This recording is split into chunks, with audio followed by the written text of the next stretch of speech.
Hey everyone, I'm John, aka Bellissimo, and I'm the product lead for personalization and events here on the League dev team. Let's not waste any time and get into some of the things that we have planned for 2021. With over 150 champions in League, there are a lot of mains to make skins for. So in 2020, we stepped up the number of skins that we ship each year in hopes that champion mains would no longer have to wait years between skins. But that doesn't mean our work is done. There are still some champions who haven't gotten a skin in a while.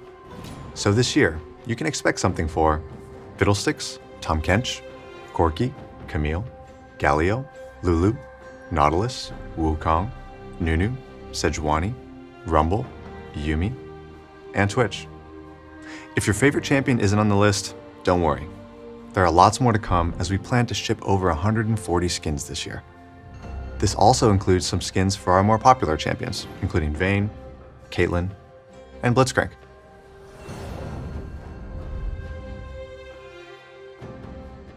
For any given thematic, there's only so many champions that really make sense in that world.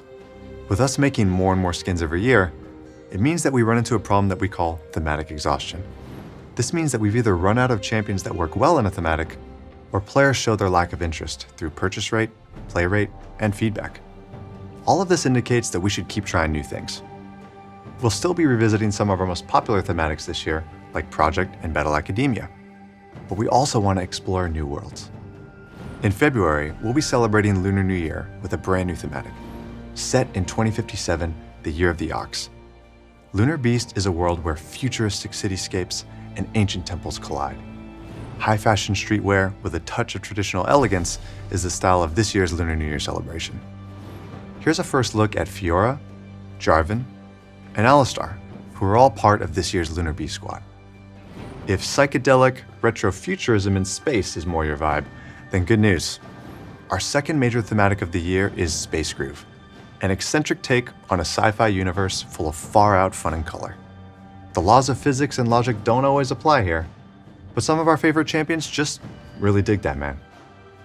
We have lots of ideas for new thematics, and we'd love your help in prioritizing which ones you want to see the most. So this week, we're holding a player choice vote between 3 thematics that we've been exploring, codenamed Monster Tamers, Crime City Nightmare, and Debonair 2.0. Monster Tamers is a world where champions harness powerful creatures from across Runeterra to challenge each other in high-stakes matches. In Crime City Nightmare, we focus on the crimescape that is Valorant City, where a street war takes a dark and horrifying turn, as a mysterious figure introduces those desperate for power to an ancient Cthulhu-inspired evil. Finally, we have Debonair 2.0. In a world where powerful elixirs grant extraordinary abilities, 2 rival clubs vie for power. Classy opulence meets modern noir as champions work together to take back what they believe is theirs. We're going to ship whichever thematic gets the most votes this year, and we may revisit some of the others later, depending on your interest and feedback. We've been working to improve events on League, and this year, there are 3 main areas we want to focus on. For starters, we're going to keep running featured game modes alongside every major event. One of our biggest learnings last year was that players most actively played modes that amplify champion fantasies. For example, in Earth, we amplify fantasies by asking, what if my champion could cast all the time? Or in One for All, we ask, what if my champion got to stack with itself?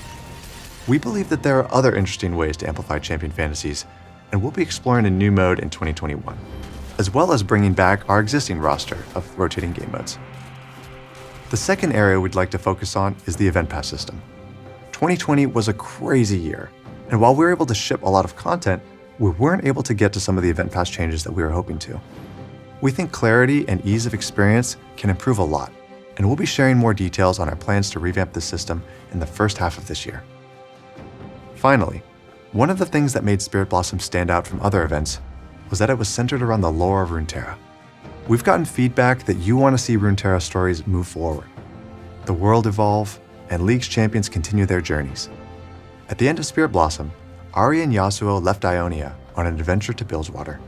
Their story will continue in The Ruined King, a League of Legends story. But things aren't going to end there. Viego's back, and we'll be following his path of destruction in League PC later this year. Where will the ruination spread next? Who can stand up to the Ruined King? and who will fall. Thanks so much for watching. The only reason we get to do any of this cool stuff is because of your continued support.